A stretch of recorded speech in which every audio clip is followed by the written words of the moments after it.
People used to think I'm mad. As an adult, you've forgotten about what happened in your mind, but your body still remembers. So that the first thing I tell people is that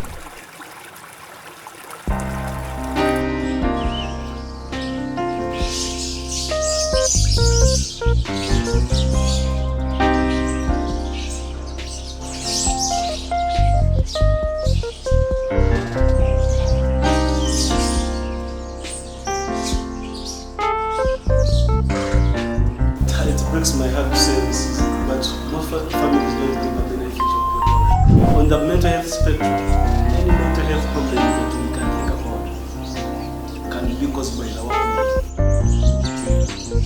I realize that for us to give sustained but also like effective mental health care to our community, we have to find them at work. Because as adults, we also know that's where we spend over 90% of our lives.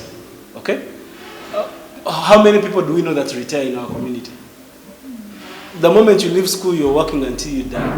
Whether you're 60, it's very... So if we don't help people at work, where they spend the most time, then the other aspects of their life are going to be affected. So what we do is that I was inspired to start a company that actually consults or helps people within their workplace. So when I left the hospital, I was determined to find a solution, and then the best way was to create a consultancy. Yeah, I think this is also very great because in our communities, we only consider mental health when people have like gone to like the worst stage. When we wake up and somebody has somebody's burning the house, or somebody's stripping themselves naked, or somebody is... It's at that point that we think, oh, something is wrong. It's wrong, yeah. And so the services we have, like Butabika, is like people only remember to go there when things are like bad and they can't. Yeah. It's like the reason for referral is always something. And it's very hard to go back. It's to treat them. They are treatable, but it's very hard. It's a longer process. Yeah, but then we really need a space. We need a place where people can get help. Regular people that don't necessarily need meds, that don't need to be at Butabika, but they struggle. Yeah. So I think it's a great initiative. Thank you very much. Well done. Thank you very much. We try, because also to that point, Rachel, the best way to help or like manage mental health is through preventive measures. Yeah. Catch it early, or equip people with the tools to identify and find help early.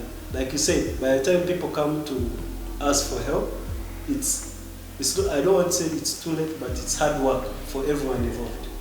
Because now they are the peak, they have already broken down, so the rehabilitation process is longer. Yeah. I believe what you're doing is mental health at work. Yeah, mental health at work, yeah. What are some of like the major challenges? If somebody is watching this episode and they are a boss, right? They have employees and they want to be able to offer help. What are some of the major challenges you've seen in this space that somebody watching this video can take away? Like, what are the major mental health challenges at work that you've seen so far? So the most common are stress-related mental health problems. Okay.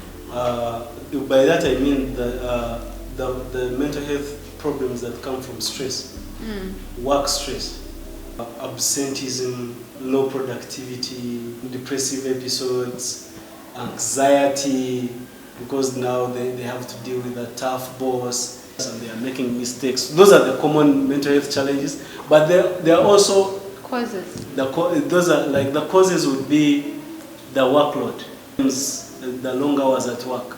Those are the most causes. And I don't want to paint it as if the work we do is bad for mental health. Some of these problems come from other aspects of our lives, okay? But they could be worsened by the work we do. So for me, what I try to tell bosses is that just be open to help people if they need your help, because on the mental health spectrum, any mental health problem that we can think about can be caused by the work we do or in the workplace. Any schizophrenia, bipolar, to just panic attacks and personality disorders. It can happen because of the work we do. Because it can trigger. It can trigger. So we have to be open to, we can't say, some companies say for us we can only pay for therapy for depression. If it needs specialized care, we won't pay for it, because now someone like with schizophrenia they really need help, specialized care. So they need medication. Medication. They need a psychiatrist. They need a psychiatrist. Yeah. They need to be supported, because it's long periods of their lives that are going to be on medication. So they need support. So for me, my bottom line, let's be open to helping people when they need the help. Because and it's not easy, Rachel. It's not. Even families find it hard to support their own, because they don't understand the problem, or it's very expensive, or the culture we live in. So it's very hard. In what ways can families better support them? It's and it's sad. It breaks my heart to say this, but most families don't give a benefit of the doubt to their people. I will explain. Because the family unit is the most important unit in mental health care. Okay? Because they are the ones that determine how other people around you are going to respond to your problem. Because now the community accepts you through your family. Okay, it's very important. So paying for the first important thing, taking them for care, for help. Okay? Get your loved one, take them to see the doctor. Okay? That's the first support. Then help them throughout that journey. Okay? Make sure they go for their sessions, make sure they go for reviews. Okay? Make sure they go back to the therapy sessions. Make sure they go back to work. If unfortunately they can no longer go back to the same workplace, help them look for work. Families help us become independent again. Okay? Like it's a process. The specialists, the family therapists are going to help you. Your psychiatrist is going to help you understand these problems and the kind of care your loved one needs. But families are the most important. And if you don't help your own, who is going to?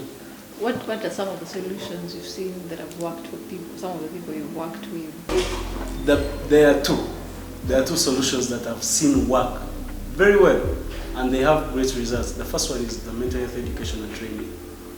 Okay, so companies should invest in teaching their employees about mental health. Okay. So they should reach out to organizations like mine. Like Mindverse. Call us, and we still offer, because it's a relatively new concept. Like I said, we still offer free workshops to companies. Okay.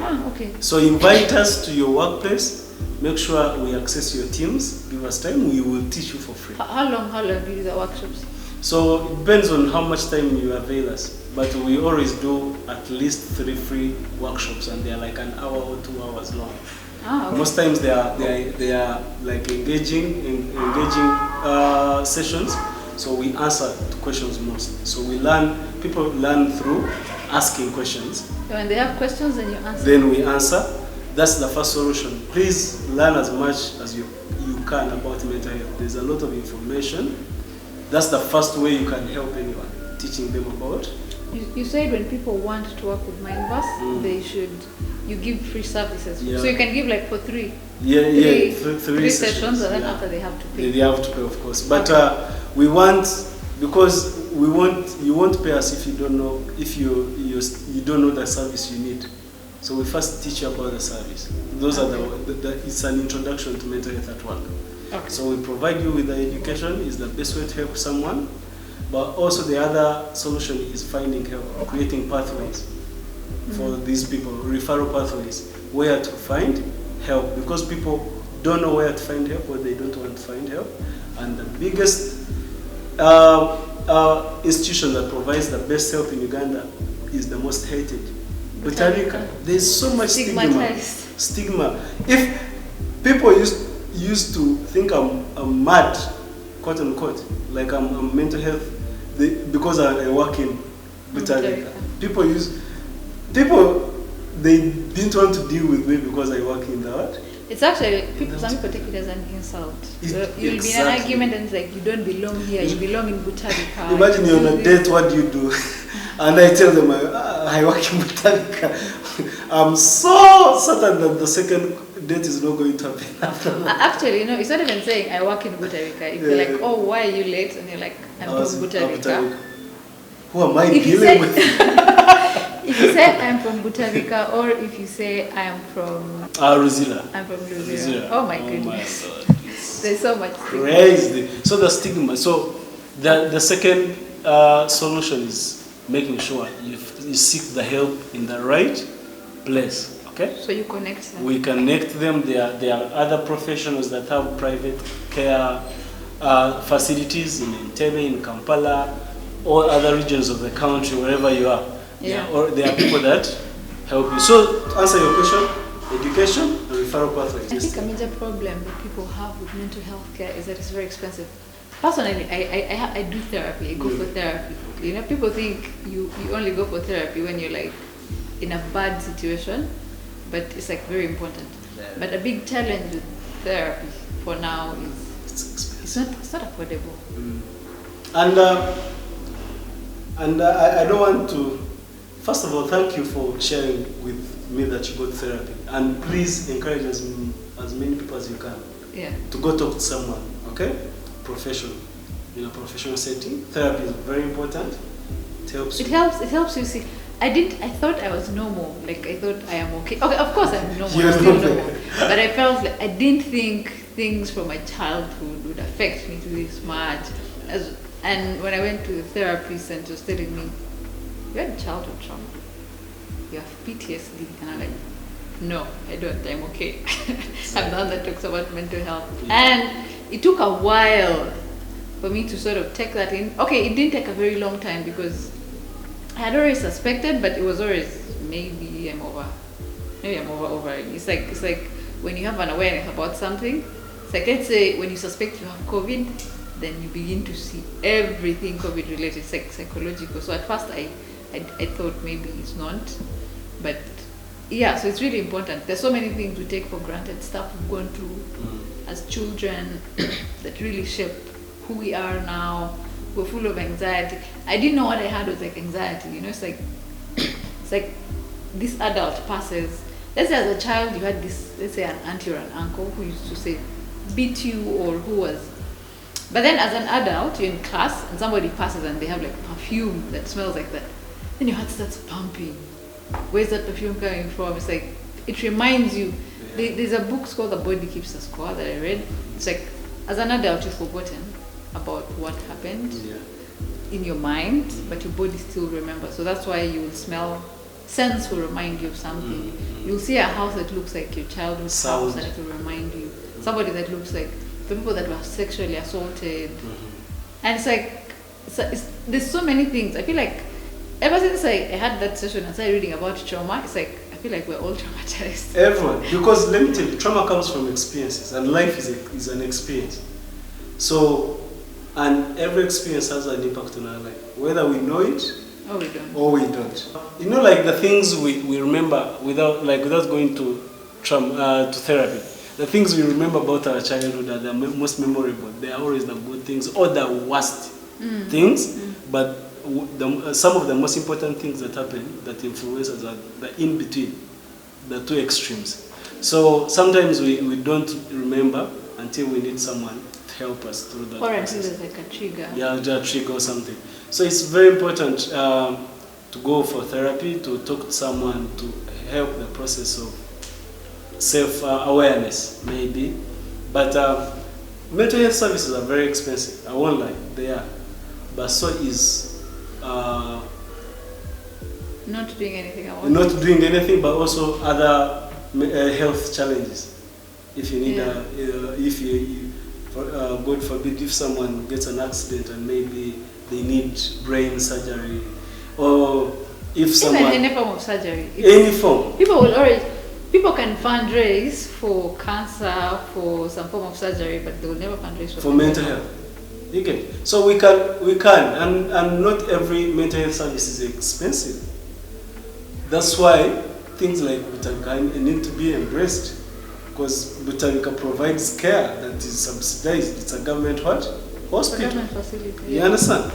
There are professionals that can help you, okay, in Butarika. So it's very expensive for people that want to go for private because it's expensive to study psychiatry, to study. You also set up, I think. The setup is very expensive. So consultancy is expensive, but it's necessary. Okay? If you have a physical ailment on your body, you're going to look for that money and pay. But why don't we all want to pay for therapy after we've experienced a traumatic experience or something? So it's expensive, but that shouldn't be an excuse. Yeah. It shouldn't be an excuse. I guess my last question will be, if somebody is watching this and they struggle with mental health, they probably have anxiety issues, depression. I think a biggest challenge when someone has anxiety, it's usually because you know why you have anxiety and you can calm yourself. Not all the time, but most times. But when people are depressed, sometimes it goes bad. It's like people become suicidal, others attempt, others are successful. So I don't, and also I think our terms, the way we use words, commit suicide. It's not a crime. It's not. Why like commit? Somebody died by suicide. It's like saying you committed malaria. Yeah. So you invited most. Someone out there is struggling. They have a mental health struggle. Maybe it's at work. It's because of their bosses you work for and they don't pay you. It's like they take long. Some people have not been paid for months. They're waiting. Or for some people, they don't even have a job. They're depressed. What can you tell those people? The first thing I tell people is that if you feel unwell mentally and mental health, there are three things you need to assess in your life to know that you might have a problem: how you feel, how you're thinking, and how you're acting. Okay? Yeah. Let's assume this person knows. They know. Yeah. I'm in a bad the first thing I can tell them is that seek help. You're not going to help yourself. Okay? Seek help. And because I know people want me to tell them what they can do. You get to help themselves. Practical things. That's things. What I want you to tell them. But I don't want to encourage self-medication. No. I get what you mean. And I wouldn't recommend, obviously, giving people medication on YouTube. That's not. But I'm just talking about what practical they can do things. So the first thing is that you can invest time in learning how to meditate, and not this Buddhism meditation. Meditation is reflecting on their life. Okay, self-awareness. Okay. Learn yourself. Okay. Yeah. You can't treat what you don't know, and you can't treat yourself if you don't know yourself. So please, the first practical thing is invest in self-awareness. Okay? Learn about yourself, what triggers you, what causes your problem, how you respond to problems, and then so self-awareness. The other thing is switching off. It's called we always call it detachment. Detach yourself from the outside world and have like time for yourself. So if you're going through a tough time, most of our problems are triggered by the environment we're in. So sometimes the best way to respond to the environment is being away from the environment. And for people that are dealing with things that isolate them from the environment, they need find ways to go back to connect people, talk to people. So find someone in your life that you trust, that you can talk to. You've worked with people that have, for example, had challenges with substance abuse or alcohol addiction. The first thing I tell people is, the first thing they tell people, not me, is accept that you have a problem. So substance abuse is most times it's a learned behavior. So you have to unlearn the behavior. So the help we need is that you first of all make sure that you're occupied as a person. You're not idle. you don't have time. You don't feel like you have time to do that drug. So if you're an adult, maybe you don't have work, find work, volunteer somewhere. Be busy. Find a purpose for your life. And then when you're busy, when you're engaged with an environment, then it can help you. But for me, the biggest advice I give to people is that find someone to talk to. True. Find someone to talk to, and then they don't have to be a professional, but it has. When you have someone that you talk to, they lead you to that profession. Yeah. No, but I think also one thing that people need to understand is that, especially if you're not the one struggling, if your friend is struggling, I know a lot of people that have relationship issues. You know, it's like they've been in a relationship for 6 years and then they're dumped, and then it's like, I can't take this anymore. It's like they have alcohol withdrawal systems. Okay, maybe we should say relationship withdrawals, symptoms. So it's like it's a very bad situation, and people think, you know what, just move on. But I think the best thing we can do for our friends is to recognize that I am not a mental health expert. The best form of help I can give you is find where to find the help. Get you help. And then also, I think also a lot of things that people need to unlearn is that they go to, for example, I come on and speak about mental health. I'm passionate about mental health. And then you think I can solve all your problems. You have marital problems. I'm not married. I'm not going to be able to help you. I don't know. I'm not trained in marital counseling. I'm passionate about mental health, but it could be just depression. It could be creating awareness. But the people that are going to help you are psychologists, psychiatrists, therapists, people that are trained to do that. So I think people also need to unlearn that everyone that speaks about mental health is going to offer mental health care. And as I don't know, there was a time in my career where I was fighting. I was an enemy to people on social media. That I think we had a conversation about it. Maybe sometime. Okay. And because not everyone that speaks about mental health, it's good to create awareness and advocate for mental health services, but I don't like people giving diagnosis, like they diagnosing people. Someone, you have ADHD. ADHD. Just because they read on this sign and that sign. Let me tell you one thing about mental health. It might exhibit as depression when it's something else. When someone has bipolar. Bipolar. So most mental health problems are also symptoms of other mental health problems. So you need the professional, the specialist to give the assessment, the diagnosis, but it's good that I love that right now I'm not the only mouthpiece in my community talking about mental health. I love it that we are getting help from everywhere, because now it's creating awareness. But find the professionals, they are the ones. Haggai, I think you get a call from me. I think I'm depressed. You can only be depressed if you're clinically diagnosed by a professional. You might be exhibiting signs of depression, but don't self-diagnose and then start yourself on antidepressants. You get, because that's where it's going to lead. I mean, if you start taking antidepressants, you don't even know what they do to you, especially if you don't. And mental health medication have side effects. Yeah, they're not good for your liver, for your kidney. Yeah, your kidney. So. But it's been an awesome discussion, Haggai. I loved it. Thank you for coming. My first ever TV interview. TV. I'm a celebrity now. It's YouTube. I'm a YouTube celebrity now. Yeah, I see. What are your closing remarks? I always say that, first of all, my closing remarks, for everyone that is going to watch this, look out for Mindverse and the work we do.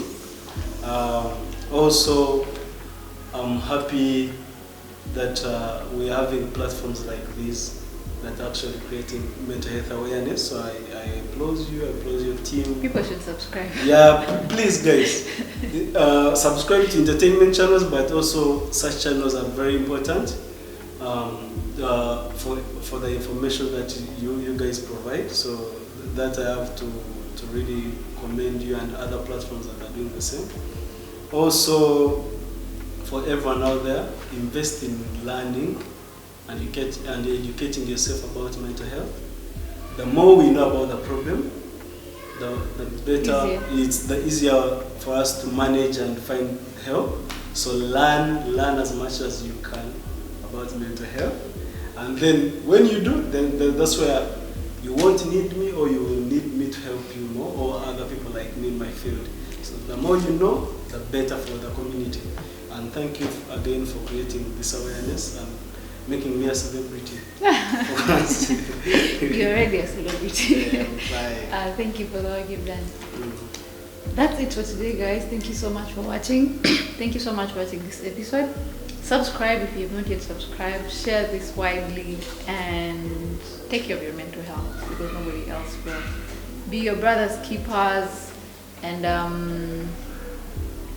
help. The best form of help is referring people. And then if you're unable to get, because we acknowledge mental health care is expensive, if you're unable to get help,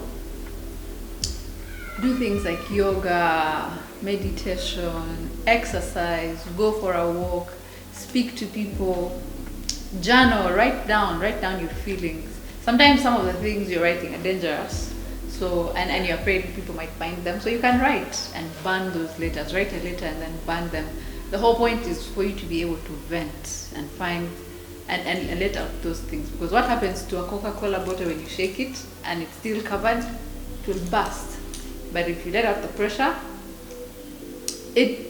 you'll be fine, I guess. So learn to vent, talk to people, sing if you can sing, dance if you can dance, do anything to vent. Have a lovely time. Goodbye. I'm a celebrity now.